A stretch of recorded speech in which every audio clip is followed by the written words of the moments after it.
Hyundai. Maruti Suzuki के बाद भारत में सबसे ज्यादा कार बेचने वाली इस कंपनी को पता है किसने शुरू किया था? इस साउथ कोरियन लड़के ने। नाम है चुंग जो यंग। बचपन में सिर्फ 2 वक्त की रोटी के लिए 17 घंटों तक खेतों में काम किया। अमीर बनने का सपना लिए कई बार घर छोड़कर भागा। यहाँ तक कि कई बार तो इसके बिजनेसेस आग लगने, बाढ़ आने और युद्ध की वजह से खत्म तक हो गए। लेकिन फिर भी हार न मानते हुए इसने दुनिया के सबसे बड़े कार कंपनियों में से एक हुंडई को बनाया। सो अगर आपको भी लगता है कि बुरा सिर्फ मेरे साथ ही क्यों होता है, तो इस वीडियो को आपको पूरा देखना चाहिए, क्योंकि यह वीडियो आपकी लाइफ बदलने वाला है। तो दोस्तों, इस कहानी की शुरुआत होती है 1915 में, जब एक गरीब कोरियन फैमिली में चंग जो युंग का जन्म हुआ था। उनके पिता एक किसान थे जो अपने 7 बच्चों का पेट पालने के लिए पूरे दिन खेतों में काम किया करते थे। यूं तो चुंग जो यंग का सपना पढ़ लिख कर एक टीचर बनने का था, लेकिन गरीबी इतनी थी कि कई बार तो भूखे पेट ही सो जाना पड़ता था। ऐसे में अच्छी एजुकेशन लेना उनके लिए एक खूबसूरत सपने से ज्यादा कुछ भी नहीं था। खराब फाइनेंशियल कंडीशन के चलते चंग अपने पिता के साथ दिन भर खेतों में ही काम करते हुए बिताते। इसके अलावा कभी वो जानवरों को चराने का काम करते, तो कभी लकड़ियां काटकर उसे शहर बेचने लेकर जाते। लेकिन जब वो सिटी लाइफ को देखते थे तब उन्हें बहुत हैरानी होती थी। साफ सुथरे लोग, खूबसूरत कपड़े, अच्छे रोड और खाने की तो कोई कमी ही नहीं। ये सब देखकर उनके मन में भी ख्याल आता था कि अगर वो भी शहर चले जाएं तो एक अच्छी जिंदगी गुजारने लगेंगे। लेकिन समस्या ये थी कि अपने 16 साल के बच्चे को उनके माता पिता अकेले जाने ही नहीं देंगे। उसी दौरान चंग जो यंग के हाथ में एक न्यूज़पेपर लगा, जिसमें खबर छपी थी कि पास के शहर में कंस्ट्रक्शन का प्रोजेक्ट चल रहा है और इसके लिए वर्कर्स की जरूरत है। और जैसा कि उन्हें पता ही था कि उनके मम्मी पापा तो उन्हें जाने नहीं देंगे, इसीलिए वो बिना किसी को बताए 1932 में घर से भाग गए। इसके बाद से वो नोन शहर पहुँचे, जहाँ उन्हें कंस्ट्रक्शन प्रोजेक्ट में मजदूरी के लिए रख लिया गया। अब यहाँ काम जितना मुश्किल था, मिलने वाले पैसे उतने ही कम। इसके बावजूद चंग जो यंग ये सोचकर सेटिस्फाइड थे कि पहली बार वो अपने दम पर कुछ कर रहे हैं। हालांकि उनकी ये खुशी ज्यादा दिनों तक कायम नहीं रही, क्योंकि घर छोड़ने के बाद से ही उनके माता पिता इन्हें पागलों की तरह ढूंढ रहे थे। और फिर आखिरकार 2 महीनों के बाद चंग उन्हें मिल ही गए। पिता ने उन्हें डांट लगाई, समझाया और जैसे तैसे मनाकर अपने साथ घर लेकर आए। अब चंग घर आकर फिर से वही खेतों में काम, जानवरों को चराना और लकड़ियां काटने जैसे पुराने कामों में लग गए। लेकिन इस सब में उनका दिल बिल्कुल भी नहीं लग रहा था। हर वक्त दिमाग कंस्ट्रक्शन साइट पर ही रहता था। वहाँ बिताए गए वो पलों को याद करते थे, जिसके चलते धीरे धीरे उनके मन में कंस्ट्रक्शन और इस जैसे प्रोजेक्ट से उन्हें लगाव होने लगा। अब चंग जो यंग के घर वापस आने से फैमिली तो बहुत खुश थी, लेकिन चंग को अपने पुराने रूटीन में घुटन सी महसूस होने लगी, मानो जैसे शहर उनका इंतजार कर रही हो। इसी के चलते वो 2 बार और घर छोड़कर भागे। लेकिन फिर से कुछ दिनों तक शहर में काम करने के बाद उनके पिता उन्हें ढूंढ लिया करते थे और फिर न चाहते हुए भी चंग को घर वापस आना पड़ता था। हालांकि इसके बाद उन्होंने फिर से एक बार हिम्मत जुटाई और 18 साल की उम्र में चौथी बार घर छोड़कर सियोल चले गए, जो कि फिलहाल साउथ कोरिया की राजधानी है। यहाँ पहले तो इन्होंने कंस्ट्रक्शन साइट पर एक मजदूर का काम किया, लेकिन फिर कुछ समय के बाद उन्हें एक फैक्ट्री में जॉब मिल गई, जहाँ पर चंग एज असिस्टेंट काम करने लगे। इस तरह यहाँ काम करते करते कुछ ही दिनों में उन्हें बोखयुंग राइस स्टोर नाम की एक चावल की दुकान में अच्छी सैलरी पर डिलीवरी बॉय की जॉब मिल गई और यहाँ से उनके लाइफ में पॉजिटिव बदलाव आना शुरू हुआ। चंग जो यंग अपने काम को खूब एंजॉय कर रहे थे और अपनी पूरी लगन व ईमानदारी के साथ अपनी ड्यूटी निभा रहे थे, जिसे देखकर स्टोर के मालिक उनसे खूब इम्प्रेस हुए और फिर सिर्फ 6 महीनों में ही उन्हें डिलीवरी बॉय से शॉप का मैनेजर बना दिया गया। फिर आया 1937, जब शॉप के मालिक बहुत बीमार पड़ गए और उनमें इतनी भी ताकत नहीं बची थी कि वो आगे के कामकाज को संभाल सके। ऐसे में उन्होंने अपना ये राइस स्टोर चंग के हाथों में सौंप दिया। इस तरह से सिर्फ 22 साल की उम्र में चंग अपनी मेहनत के दम पर राइस स्टोर के एम्प्लॉय से उसके मालिक बन गए थे और फिर उन्होंने इस स्टोर का नाम बदलकर क्योंगिल राइस स्टोर रख दिया। इसके बाद से उन्होंने लो प्राइस, हाई क्वालिटी और टाइमली डिलीवरी के दम पर एक बहुत ही लॉयल कस्टमर बेस तैयार कर लिया। लेकिन जब उनका कारोबार बहुत अच्छे से चल रहा था, तभी कुछ ऐसा हुआ जिसने उन्हें सब छोड़कर घर लौटने पर मजबूर कर दिया। असल में उस समय कोरिया पर जापान का कब्जा था और जापान वर्ल्ड वॉर 2 में कूद पड़ा था। ऐसे में जापानीज गवर्नमेंट चाहती थी कि वॉर के दौरान उनके सैनिकों को समय समय पर जरूरत के मुताबिक चावल मिलता रहे। इसके लिए उन्होंने वहाँ की सारी राइस शॉप्स को अपने कब्जे में ले लिया था, जिसमें कि चंग जो यंग का शॉप भी शामिल था। इसके बाद से चंग 1 साल तक अपने गांव में रहे, लेकिन फिर बाद में हिम्मत जुटाई और 1940 में 3000 वॉन का लोन लेकर एडो सर्विस नाम का एक गैराज खोला। लेकिन बदकिस्मती से अभी 1 महीना ही गुजरा था कि उसमें भयंकर आग लग गई और उनका ये बिजनेस भी बर्बाद हो गया। अब चंग के सामने सबसे बड़ी प्रॉब्लम थी लोन को चुकाना और कस्टमर्स को जले हुए व्हीकल्स का मुआवजा देना। काफी सोचने समझने के बाद उन्होंने वापस से 3500 वोन का लोन लिया और पहले से भी ज्यादा बड़ा गैराज ओपन किया। चंग बहुत ज्यादा मेहनती थे, जिसके चलते इनका काम कस्टमर्स को पसंद आने लगा और सिर्फ 3 सालों में ही उन्होंने इतना प्रॉफिट कमाया कि अपने सारे लोन्स रीपे कर दिए और साथ ही घर वालों को मनाकर अपने साथ शहर लेकर आए। इस समय तक इनका कारोबार खूब चल रहा था और इनके एम्प्लॉयज की संख्या 1 से शुरू होकर 80 तक पहुंच चुकी थी। लेकिन उनका ये सुनहरा दौर ज्यादा दिनों तक नहीं चला। एक्चुअली जापानीज गवर्नमेंट ने वॉर में यूज होने वाले इक्विपमेंट बनाने के लिए उनके गैराज को एक स्टील प्लांट के साथ में मर्ज कर दिया। यानी कि एक बार फिर से चंग वहीं आकर खड़े हुए जहां से उन्होंने शुरुआत की थी। एक तरफ तो गैराज छिन जाने का दुख, ऊपर से सियोल में बढ़ता तनाव। इसे देखते हुए वो अपनी फैमिली के साथ गांव वापस चले आए। लेकिन अच्छी बात ये थी कि चंग ने 50,000 वोन की सेविंग कर रखी थी, इसीलिए उनके अंदर थोड़ी हिम्मत थी कि वो वापस से अपना कारोबार शुरू कर सकते हैं। बस इंतजार था तो वॉर खत्म होने का।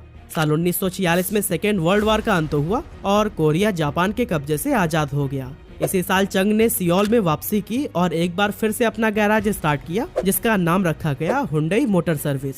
जापान को वर्ल्ड वॉर 2 में हराने के बाद साउथ कोरिया में यूएस का इन्फ्लुएंस काफी बढ़ गया था, जिसकी वजह से चंग को यूएस आर्मी के ट्रक रिपेयरिंग का काम मिल गया। इसके कुछ समय के बाद उन्होंने नोटिस किया कि अमेरिका अपने मिलिट्री फोर्सेस के लिए बड़ी संख्या में बिल्डिंग्स बना रहा है, जिसे देखकर उनका कंस्ट्रक्शन का वो पैशन दोबारा से जग गया जो कि बचपन में उन्होंने एक्सपीरियंस किया था। इसी के चलते उन्होंने साल 1947 में हुंडई सिविल इंडस्ट्री की शुरुआत की और छोटे मोटे कंस्ट्रक्शन प्रोजेक्ट का कॉन्ट्रैक्ट लेने लगे। अगले 3 सालों में ही उन्होंने अपने बिजनेस को काफी एडवांस कर लिया और अब तो उन्हें कई सारे बड़े बड़े प्रोजेक्ट्स भी मिलने लगे थे। लेकिन दोस्तों, जो चंग का स्ट्रगल है ना, वो यहीं पर खत्म नहीं हुआ, क्योंकि जून 1950 में नॉर्थ कोरिया और साउथ कोरिया के बीच में वॉर शुरू हो गया। नॉर्थ कोरिया साउथ कोरिया पर भारी पड़ने लगा और उसकी मिलिट्री फोर्सेस ने सियोल को कब्जे में लेने के लिए उसकी घेराबंदी शुरू कर दी। ऐसे में वहाँ के लोगों में दहशत फैल गई और सब शहर छोड़कर भागने लगे। इसमें चंग भी शामिल थे, जो कि सारा कारोबार छोड़कर कुछ सेविंग्स के साथ जान बचाने के लिए बुसन शहर चले गए।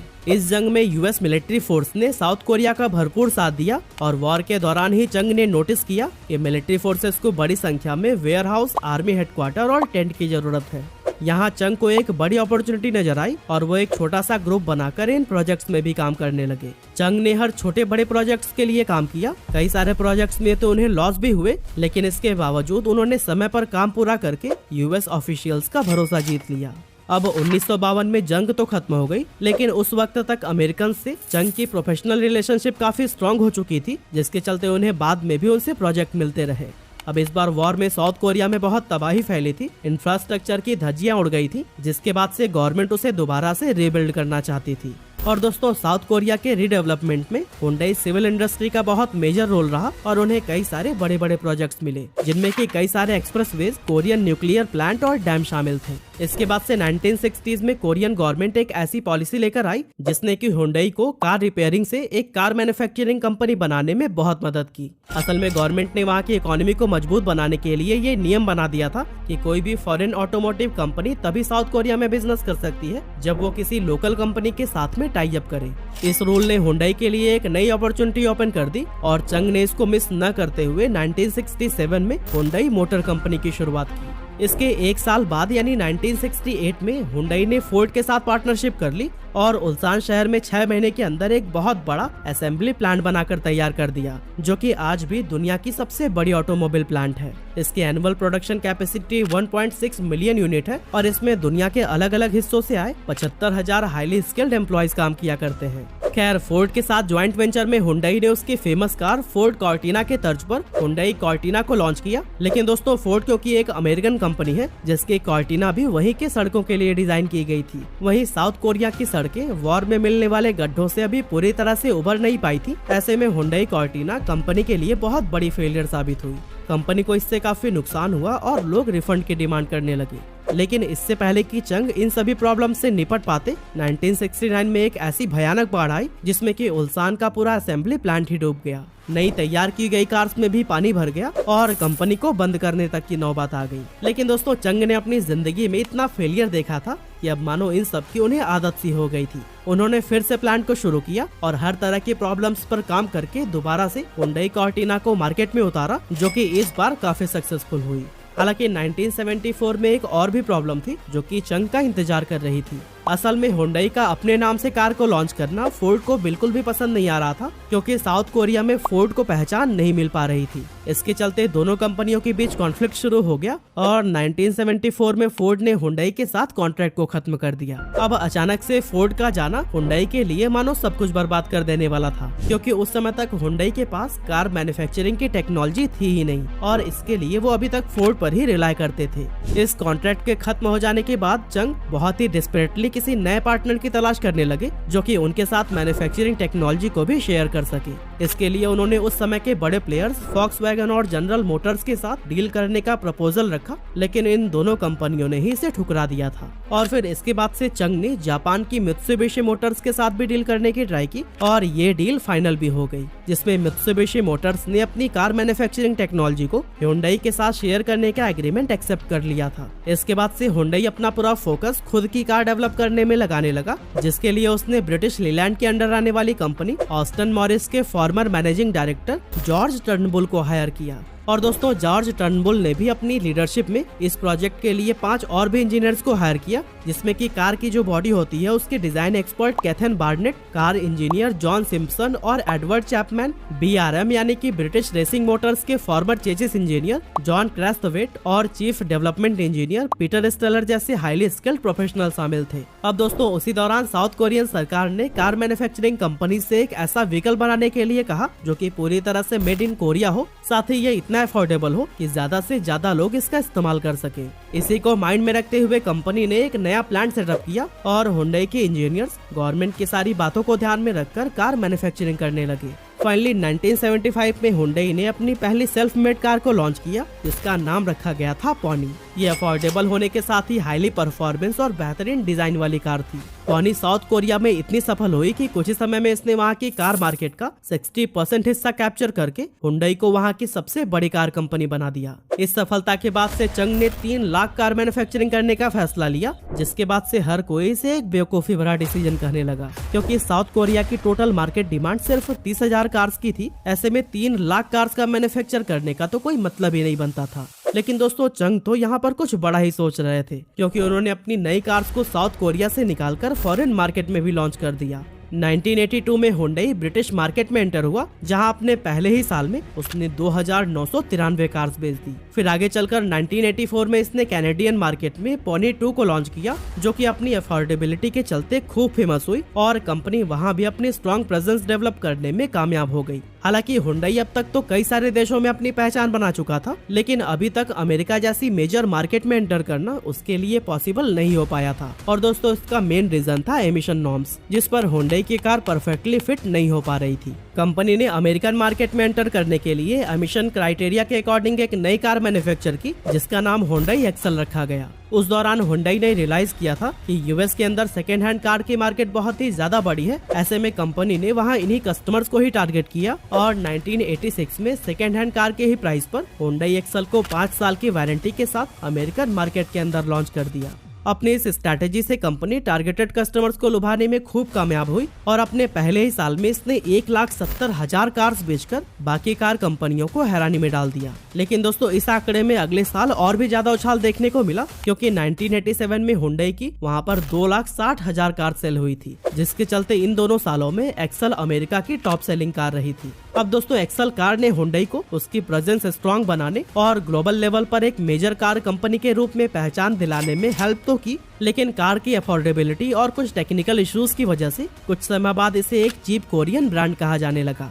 अब दोस्तों, इस इमेज से कंपनी को बाहर निकालने के लिए इंजीनियर्स ने खूब एक्सपेरिमेंट किए, कई सारे R&D सेंटर्स खोले गए और काफी रिसर्च के बाद 1990s के दौरान हुंडई सोनाटा और हुंडई एक्सेंट जैसे कई सारे फ्यूचर लोडेड कार मार्केट में उतारी गई। और दोस्तों, ये सभी कार बहुत ज्यादा सक्सेसफुल रहे थे। साथ ही इससे वर्ल्ड वाइड कंपनी की रेपुटेशन भी काफी ज्यादा बढ़ गई। अब दोस्तों, अगर आज की बात करें तो हुंडई दुनिया के टॉप 100 मोस्ट वैल्यूएबल ब्रांड्स में शामिल है। साथ ही ये टोयोटा और फॉक्सवैगन के बाद प्रोडक्शन के मामले में दुनिया की 3rd largest car maker company है, जिसका बिजनेस 193 कंट्रीज में फैला हुआ है। लास्ट ईयर हुंडई ने world wide 6.845 million unit sale की थी, जिसमें से 8,07,067 यूनिट तो सिर्फ इंडिया में बेचकर ही कंपनी ने एक नया रिकॉर्ड बना दिया था। फिलहाल ये इंडिया में दूसरी सबसे बड़ी कार मेकर है, जो कि महिंद्रा और टाटा जैसे स्वदेशी कंपनियों को भारी टक्कर देती है। तो दोस्तों इस तरह से चंग जू यंग की हार न मानने वाली जिद ने हुंडई को न सिर्फ दुनिया के टॉप ब्रांड्स में शामिल कराया, बल्कि साउथ कोरिया के डेवलपमेंट और इकोनॉमी में भी बहुत बड़ा कंट्रीब्यूशन दिया।